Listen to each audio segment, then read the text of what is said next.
This podcast was brought to you by Outsider. Check us out at www.outsider.com. Outsider is an outdoor lifestyle brand owned and operated by me, retired Navy SEAL Sam Mackey, and my dear friend and former NFL quarterback Jay Cutler. At Outsider, we encourage everyone to get outside and enjoy all that life has to offer. Head over to outsider.com to check out our unique patent-pending drinkware. Outsider's drinkware can be customized with your personal or business logo. Go to outsider.com, upload your logo, and we will send you visual proofs and great wholesale pricing. And don't forget, get outside and enjoy all that life has to offer.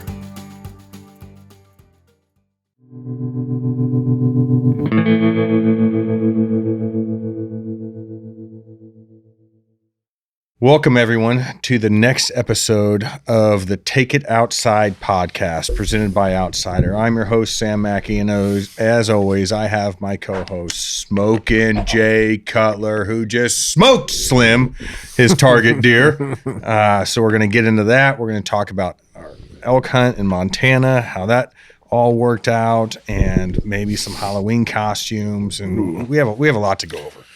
So let's start off with the fresh news. The fresh one? Yeah. Okay. It's been killing me not to call you and hear the full story because I wanted to wait for this. Yeah. So walk me through it. Okay. Got back from Canada Friday. Yeah. No, Thursday. I don't know. It was brutal. I don't know if I'll be visiting Canada anytime soon. Beautiful country. Mm-hmm. Didn't see a moose. Heard one. Saw a dead one. But no moose again. Was the dead one big? Cody killed it. Yeah. Yeah. Decent sized one. Mm-hmm. Yeah. Very disappointing trip. How are the accommodations out there? Not good. Okay. So you flew into Manitoba. You took a bush plane to the bush. Yep. We drove 5 hours on the worst road I've ever been on in my entire life. Got on a float plane, which was cool. First time doing that. And then got to camp. And the highlight was I saw some northern lights. Oh, I was going to ask you about that. Yeah. Yeah. With naked eye. Yep. Yeah, they were here in Nashville, last week? And everyone's posting these pictures, and I go outside, and you can only see them, or at least for me, from where I was at, I can only see them if you take a picture of them, which I think doesn't count. Yeah. You need to be able to see them with the naked eye. Yeah, the pictures, your camera picks up a lot more. Yeah. I mean, but it wasn't that with your naked eye. Like your camera. That is one of my bucket list things, is to see the northern lights. But that's realistic. Okay. Yeah. That's awesome. Yeah. It was super pretty. Beautiful country. Massive, very vast. Mm-hmm. I mean, we were on this lake, huge lake. And I guess this is how people do it. They kind of float around and look for moose, and not my ideal situation for hunting because I mean, you're just a prisoner in a boat. Yeah. So got back from that, and then we took the kids to Gatlinburg, Dollywood. Yeah. Did you guys do that last year? Mm-hmm. What do you guys do down there? Go to. I don't know anything about Dollywood. Never. Okay. It's basically like it's an amusement park. Okay, so rides and things like that. Okay. Roller coasters and stuff. And Samantha loves they put on these shows and dinner. Mm-hmm. The pirate one we went to again. So that was fun. Got back Sunday. And then the weather changed. Big time. Yeah, Sunday night. And so Monday went to lunch and then headed on up there. And he had been showing up the last 2 nights kind of right at dark. Mm-hmm. But we figured with the weather change, the pressure was high, that they would be moving. Mm-hmm. And so got in the stand at like 3:30 probably. Where were you hunting at? Right where I killed that turkey. Gotcha. Okay. That field in a big bank blind or redneck blind, I think. It was probably 5 o'clock. Had a spike, a couple of does on this side of the field, and I mean, out of the corner of my eye, I just see something, and I mean, he's sprinting across the field. Really? And I'm like, what the hell? Open the window up. And I mean, he takes off for this doe. Do you keep all the windows closed when you're in that blind? In a box blind? I have been. I usually don't. I usually put the front one up. But for some reason this time I was like, because I was expecting him to come out like very last light. Yeah. So I was keeping everything shut, and then I was gonna like last like 30 minutes. I was gonna pop one open. Yep. But 5:15 gone. Takes off sprinting across this field. I'm like, you gotta be kidding me. And then his buddy Basic is this old 8-point. He comes out of the woods. He goes straight for the corn, and watching Slim. He keeps kind of looking back, but like he knows something's up. He's not feeling it. Leaves, and then I catch him like 30 minutes later. Comes back, goes. We still had some standing corn. He goes into there for a little bit, then cuts back out, and I'm like, I don't know what's gonna happen here. And more deer start showing up, and then Basic starts to leave, and I look left, and he's 150 yards from me. Slim? Yep. Mm-hmm. He starts walking out in the field. He's quartering away from me, and it looks like he's gonna go out the back side of the field, which is where he was heading. He kept looking at the corn pile, looking up at me, and just didn't like it at all. He knew something bad was gonna happen, and so he starts cruising, and Basic's leaving, another Spike's leaving, and he just kind of gets on their tail, and like he's leaving the field. So if I was probably more patient, I probably just would have let him keep walking. He probably would have came back at dark, but I slung an arrow at him. Was your heart going? Any buck fever? Getting nervous? No, I wasn't actually. Really? I think because I'd seen him twice already. It'd been like an hour. The first time I saw him, I was shaking. Yeah. But that last time, I was more pissed than anything because he wouldn't come to the corn. Mm-hmm. So let one fly. Got down immediately. What's your lasing technique? Do you laze him right away, and then do you laze beyond him in the direction he's going, or do you just try to laze him and get on the gun and account for the amount of steps he's taken? Yeah. Okay. Or get on your bow or whatever you're shooting. So yeah, I got down and looked. Couldn't find I saw the arrow. I liked the shot. If anything, I thought it might have been a little bit low, but it stuck. I think it hit his back, hit a back rib or the back shoulder or something on the way because he was quartering away from me. And I saw, it was buried in there. So I was like, all right, he's definitely stuck. I'm good. But went out there, no arrow and no blood. Oof. I looked for like 5 minutes, and I was like, you got to be kidding me. That's a shit feeling. I know. And then I'm replaying it in my head, and I call Sam, and she's like, are you sure you hit him? And I'm like, yes, I hit him. Saw the arrow in him. So went back and called Luke up, and he got his brother Jake. So they came over like right at dark and took spotlights out. And they're basically bloodhounds. These guys are just tracking machines. So I make a little cocktail, and I'm just out there with my flashlight, just watching these guys work. Next thing I know, Luke's like, got the arrow, got blood. Right on the edge of the field. I don't think he bled at all in the field. Really? Nope. Got to the edge and where he went in, and good blood. And it was spraying up on the trees. It was both sides. Mm-hmm. And the arrow looked good. It broke off the tip of the broadhead was gone. What broadheads were you using? Rage. Okay.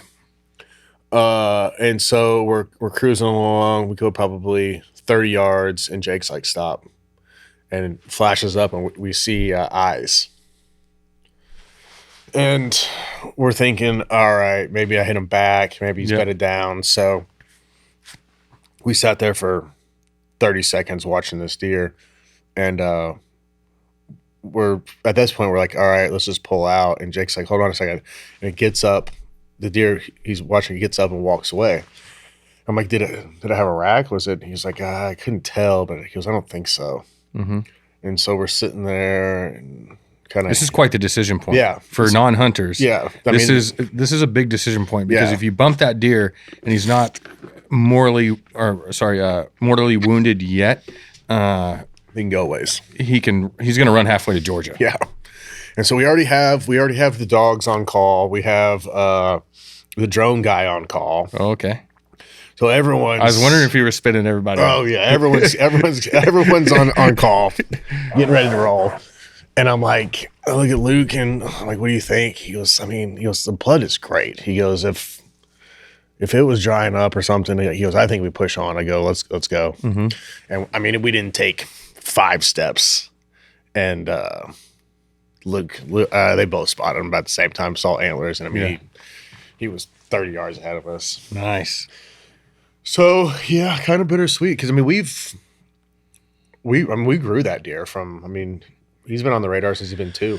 So last year we have both of his sheds from last year. Awesome. I mean, he grew, and I think last year I had to ask Luke. I think he was only like 150 or something like. He grew 30 inches. Every bit of it. Yeah. Was he one of the deer that you and Luke saw? You know, when you mentioned when you bought your property, you didn't hunt it or something of that nature for 2 years. So after that 2 years, which would be about 3-5 years ago, was he one of your first deer that you saw potential in?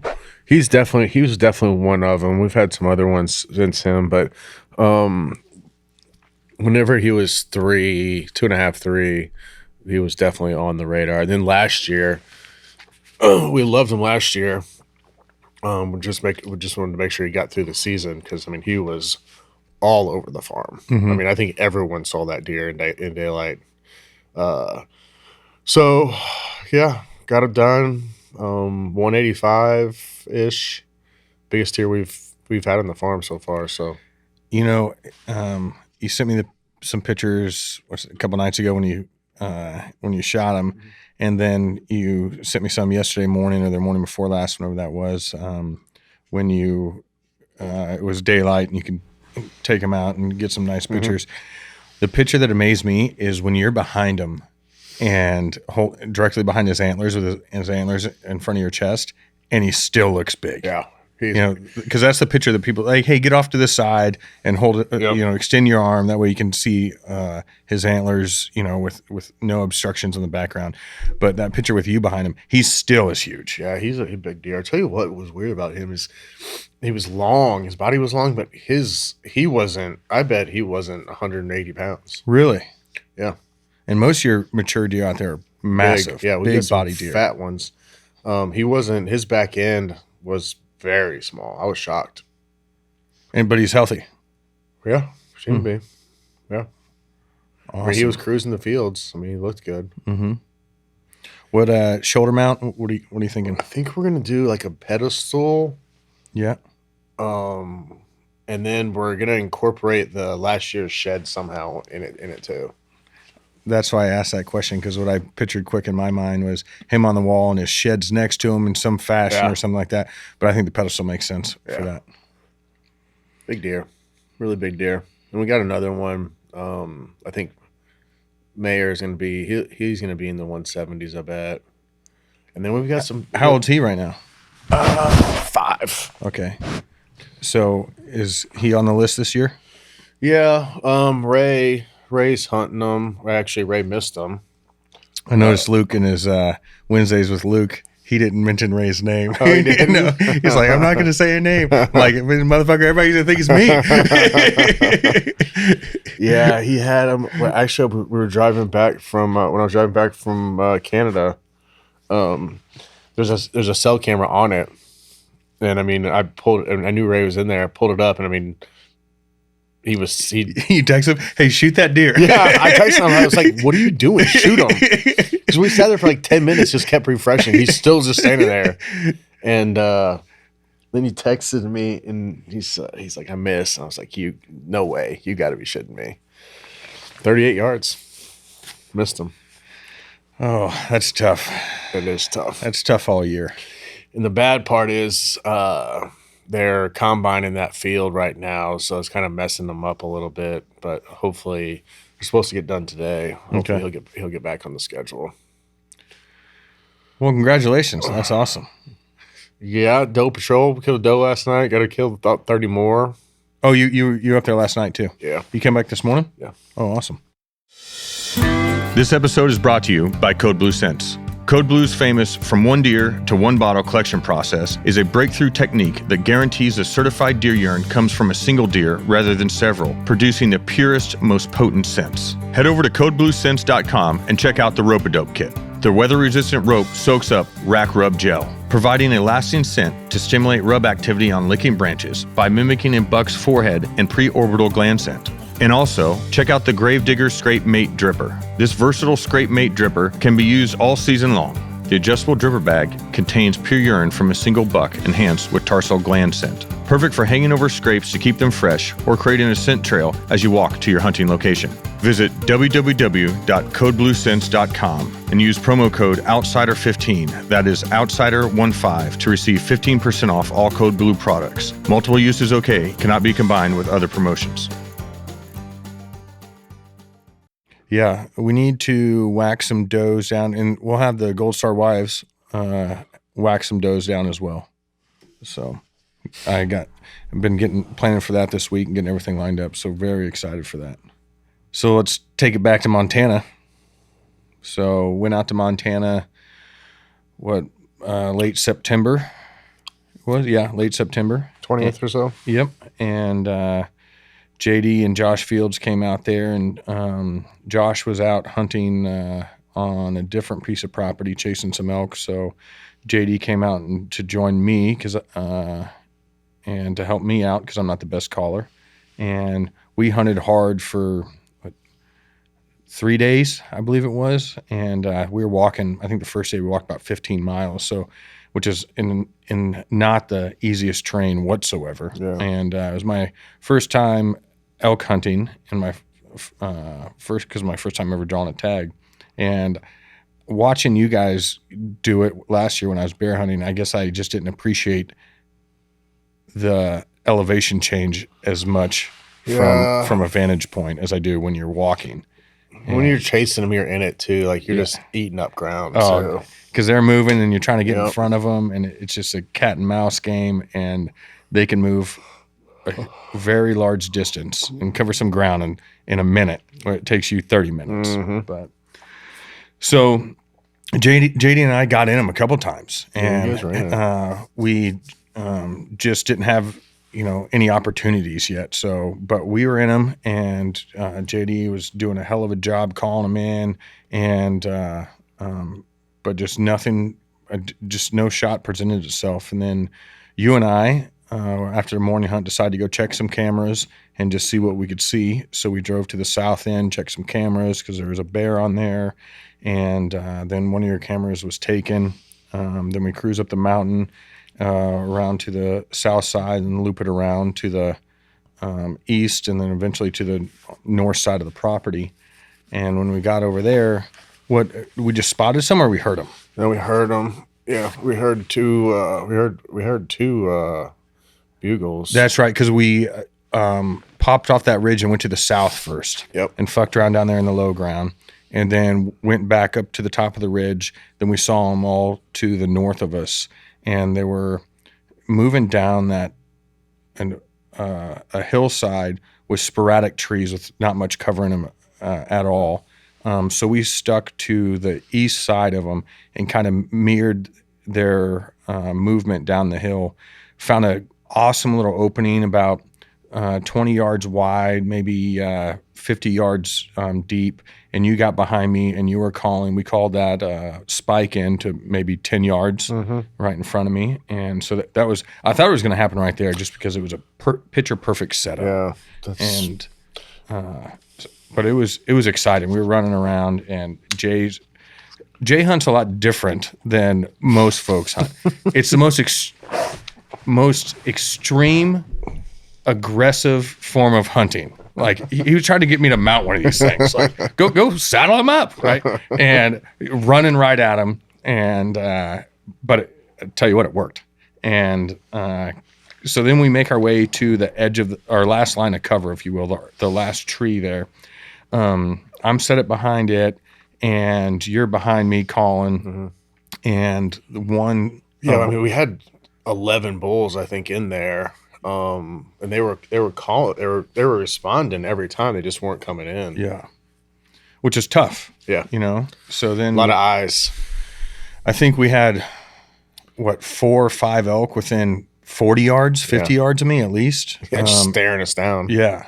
And I thought they were going to burn us at any moment, but they didn't. And then that 5x5 eased down the hill a little bit more, got on the bush hog trail there, or the fire road, whatever you want to call it, was facing away. Then I look back and Jay's laying down and he goes, 80 yards, send it. I'm like, 80 yards? I'm like, shit, man, really the longest shot I wanted to take was 60. I had that in my head when I was practicing, but I did practice out to 80. And so I dial for 80. They weren't coming any closer. Like they were getting out of there too. So yeah, they were moving to the north, back to that big field where they've been. But then I dial and I put my release on. Then I just hear, send it. I'm like, all right, here we fucking go. So I draw back and let one fly, and I hear it. I hear it hit him. I'm like, okay, I hit him, and so that's a plus right there. Mm-hmm. Then I saw him take like 2 or 3 steps, and he looked fucked up. Yeah, he was not. And then he was not healthy. Jay comes up behind me. He's hurt. And he gets to calling again, moving around, and he goes, get another arrow ready. So I grab another arrow, get it ready, and I pin myself behind this tree because I'm hoping he comes at me, or if nothing else, I just don't want to be seen, right? And then I hear a loud thump.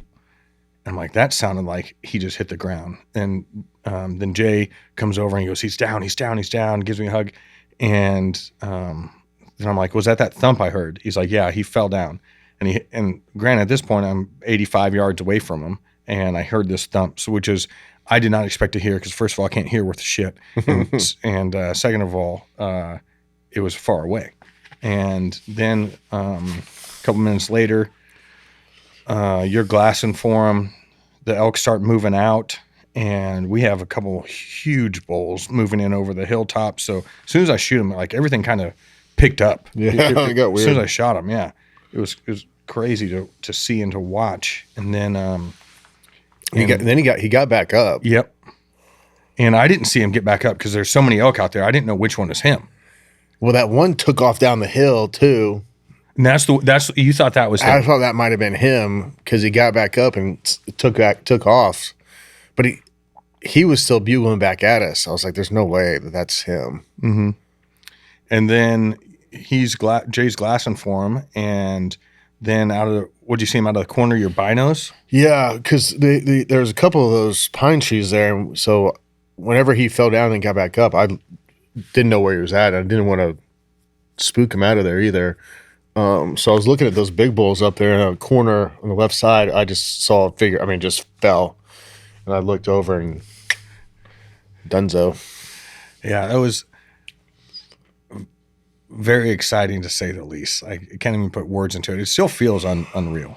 And so then it was a good experience too, because I mean they were all screaming their face off. Mm-hmm. Cows were talking. I mean, there was a lot of action. There was. There was a damn party down in there. And then he's like, oh, he's down. And I heard him crash in this bush. I'm like, oh my goodness, I can't believe this is happening right now. So then we walked down the road, and there he was. We walked down the road, and you caught him out of the corner of your binos, you said, and you weren't exactly sure where he fell. Yeah.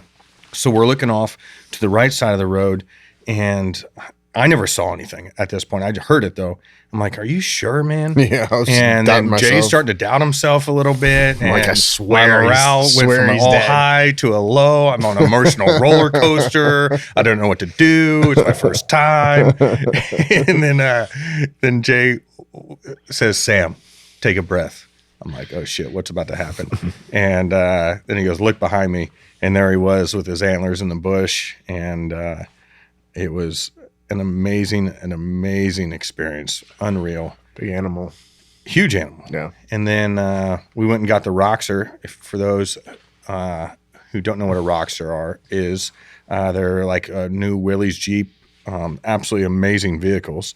And went and loaded up, got loaded up in that, drove it around to the road, ran the winch up over the hood, over the crossbar after I gutted the elk, and then wrapped the winch around its head and pulled it into the back of this little Jeep, which is probably like 4 foot by 4 foot, maybe. Yeah. And stuffed them on in there. Yep, shoved them on in there and went back to the cabin and hung them up and skinned them and had a couple cocktails. Yeah. It was an absolutely amazing experience. And then, well, you took off a couple days later. Yep. And Katie flew out and for her birthday, and she was sick most of the time, but we still had a great time. And we were hiking, and I doing air quotes because we were bear hunting the whole time. Yeah. And unbeknownst to her. And then we were having coffee one morning, and she goes, "There's a critter out there." I'm like, this could mean anything with Katie, right? This could be an elk. It could be a mouse. Yes. Right. And so I'm looking, and I see something, and I thought it was one of those, what do you call them, rock chucks, woodchucks. And so I look at it through the scope and see it's a wolverine. And I've wanted to kill a wolverine for a long time.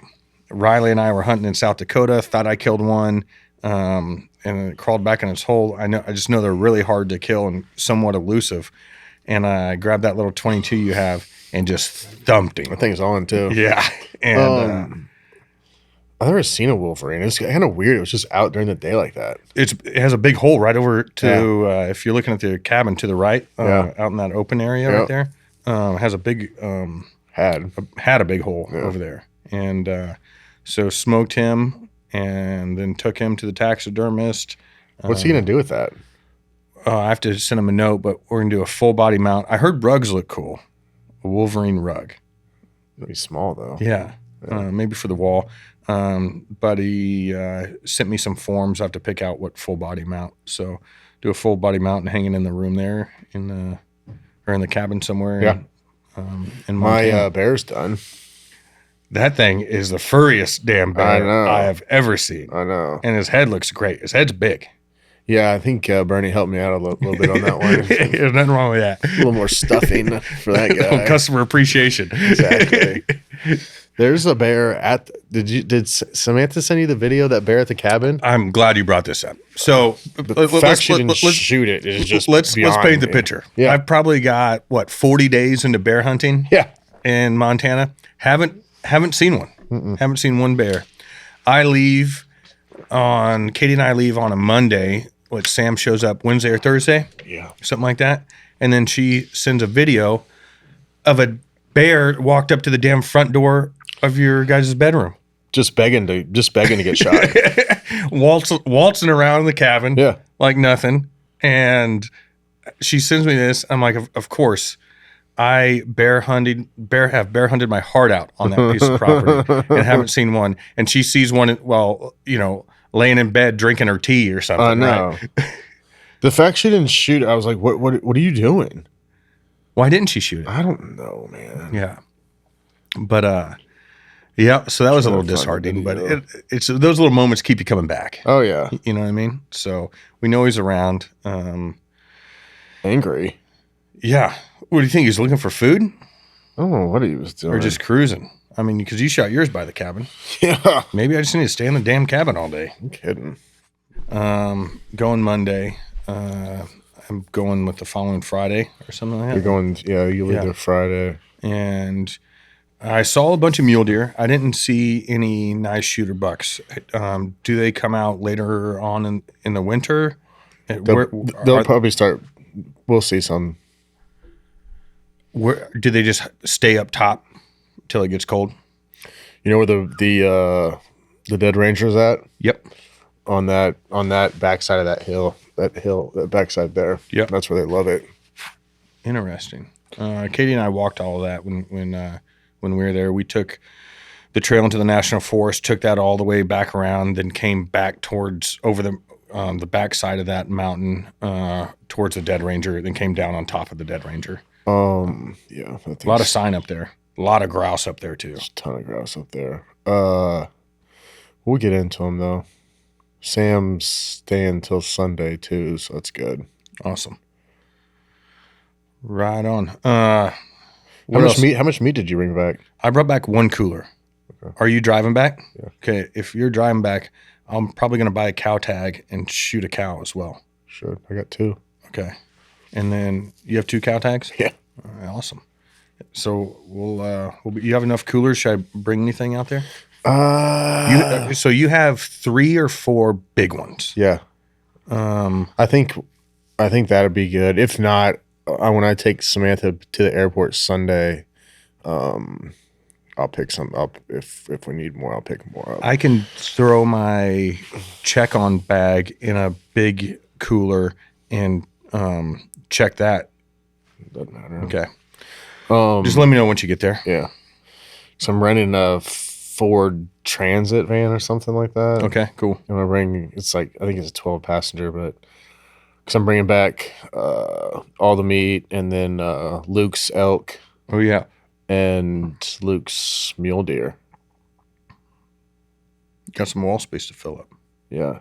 And my bear's done. My elk from last year's done. So I'll hang both of those. Yeah. Awesome.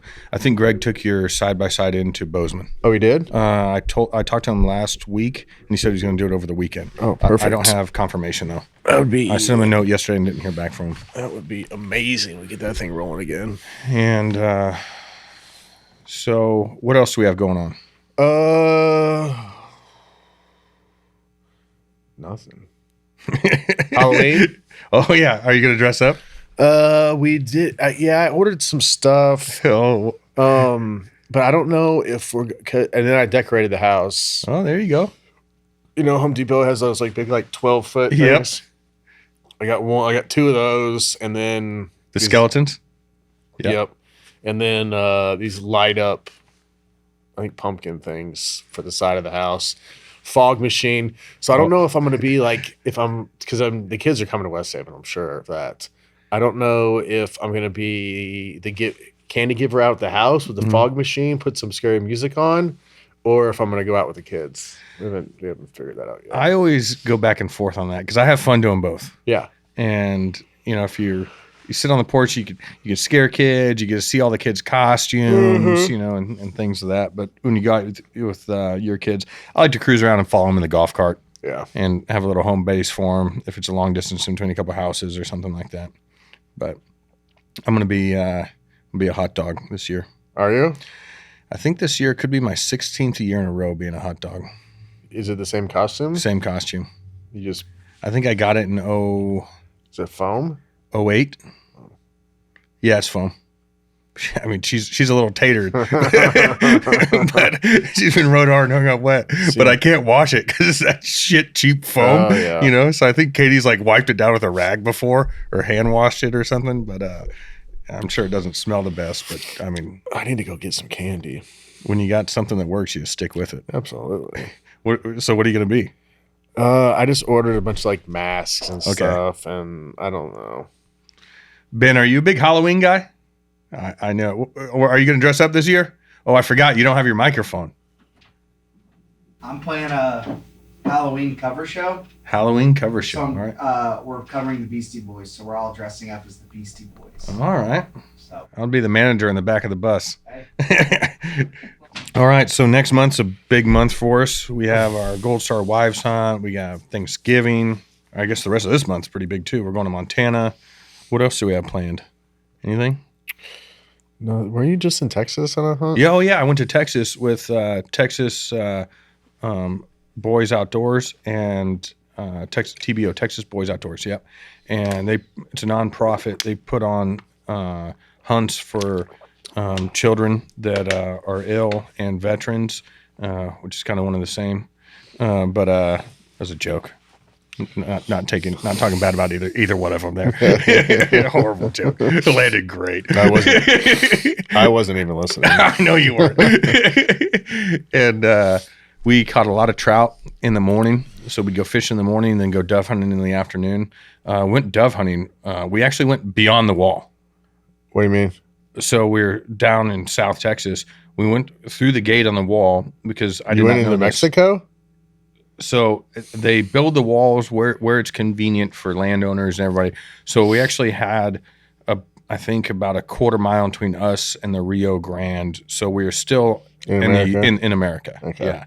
But we hammered the doves. Oh. We had one of those Mojo dove decoys out there, and we just sat there and just got our limit. Yeah. It was my shoulder's still bruised. Really? Mm-hmm. Had a great time. I appreciate the TBO for having me out down there. That was awesome. And that's all we got. We have our new Outsider shirts dropping, or they already dropped. They got our bear shirts. They're awesome. Things are cool. Check those out, and check us out at www.outsider.com. This is the Take It Outside podcast. New name. Take It Outside. I like it. Yeah, me too. I like it a lot. Yeah. So it's just a good saying in general. Yeah, it is. Like, hey, take it outside. Take it outside. Let's take this outside. Yeah. All right. Get off the couch. Take it outside. Cut.